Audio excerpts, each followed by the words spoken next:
কারণ যারাই একটা ছবিতে হিট হয়ে যায় তারাই 10 লাখ হয়ে যায়, 15 লাখ হয়ে যায়, 20 লাখ হয়ে যায়। কেউ ফিল্মের প্রতি কোনো প্রেম নাই, কেউ ইন্ডাস্ট্রির প্রতি কোনো প্রেম নাই। আজকে তোমাকে যদি আমি হিরো বানিয়ে উঠাই দিই, কালকে আমার দাম কিন্তু সেখানেই রয়ে গেল, সেই 4-5 লাখ টাকায় তুমি হয়ে গেল 15 লাখ টাকার আর্টিস্ট, তোমার ছোঁয়া ধোয়া চোরের বাইরে। এই যে একটা টেন্ডেন্সি আমাদের ফিল্ম ইন্ডাস্ট্রিকে ধ্বংস করে দিয়েছে। হিরো নাই, একটা কিছু বাঁচাতে গেলেই যাকে দিতে যাই, শ্যাম বলো, তুমি এ বলো, যাই 15 লাখ, 20 লাখ, 10 লাখ, মানে একেবারে ছবি যে এখন চলছে না। ছবিকে দর্শক আনতে হলে এদের তো দরকার, এদের একটা কোঅপারেশন দরকার, যে আমার টাকা কিছু লিখতে হবে না, আমাকে ছবি বানাও তোমরা, এবং মানসম্মত ছবি বানাও। এইটা কারোর মধ্যে নেই।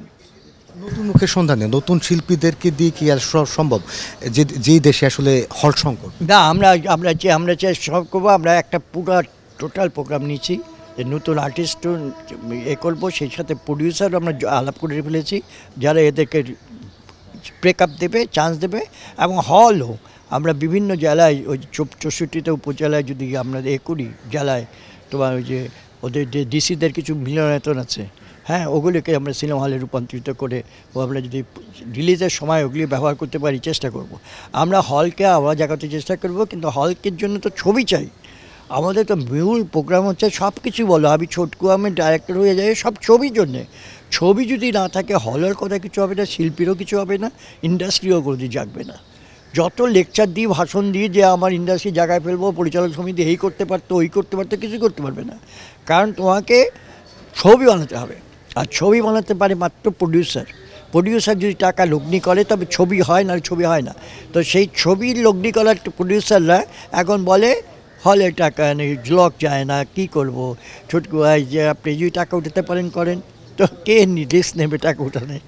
টাকা যদি প্রপার না খরচ করে, এখন সবাই বলে চলে যায় না, 20 লাখ টাকা খরচ করবো, 30 লাখ টাকা খরচ করবো, ছবি আরও যায় কি, আরও নষ্ট হয়ে যাচ্ছে।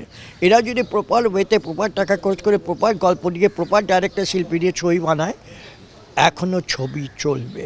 ছবির দর্শক আছে, বারবার প্রমাণ হয়েছে। ধন্যবাদ। আগামী 6 তারিখ হচ্ছে সালমান শাহ মৃত্যুবার্ষিকী, তার দর্শকদের উদ্দেশ্যে। সালমান শাহ আমার অনেক প্রিয় শিল্পী, অনেক আদরের শিল্পী, এবং অনেক তারুণ্যের শিল্পী, এবং চলচ্চিত্রের একজন মহানায়ক বলা যায় সালমান শাহকে। এবং সেই সালমান শাহর মৃত্যুবার্ষিকী 6ই সেপ্টেম্বর। আমি মনে প্রাণে এবং আন্তরিকভাবে কামনা করি মহান আল্লাহ পাক যেন তাকে বেহেশতের সর্বশ্রেষ্ঠ স্থান জান্নাতুল ফেরদৌস নির্ধারণ করে দেন, এবং তাকে যেখানেই রাখেন সুস্থ রাখেন, এইসব যেখানেই রাখেন শান্তিতে রাখেন। কারণ সালমান শাহ একটা অশান্তময় অবস্থা থেকে আমাদের কাছ থেকে চলে গেছে, সেখানে যেন গিয়ে সে সুখ শান্তি পায়। আল্লাহ যেন তার প্রতি রহমত নাজিল করে। ধন্যবাদ।